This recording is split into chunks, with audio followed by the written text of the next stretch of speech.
Ikibuga gufunguza tubicana nabyo bisa kuba wambaye neza yego ni wagaragarira abantu wambaye nabi ni nayo mpamvu n'ubu waje wambaye neza nambaye neza kandi rwose mbonera no kubwira abakunzi banjye ntabwo muzicwa n'irungu uhari rwose kuwambere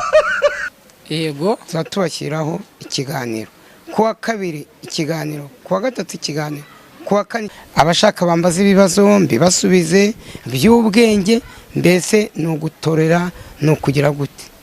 nta bindi yego rwose ese iyo bavuze ngo kubaho n'ukubana mu buzima busanzwe wumva iki kubana nuko God have mercy upon us.